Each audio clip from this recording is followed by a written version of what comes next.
Hello everyone. So today ay nagluluksa po ang NBA sa pagpanaw po ng isa sa mga kinukonsider nilang best defensive player at Hall of Famer na si Dikembe Mutombo. So sa mga hindi po nakakakilala kay Dikembe Mutombo ay siya po yung sumikat noong 90s na nagpauso ng ganitong gesture kapag nakaka-block siya ng player. Weatherspoon gets it up. Fresh 24 for the Sixers as Clarence tries to jam his way. A can against Mutombo, and Dikembe says no.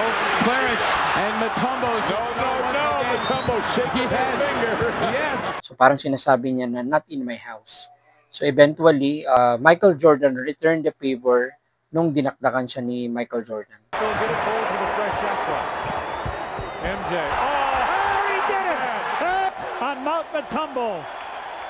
He never dunked on you. He never put you on the highlight. No. No?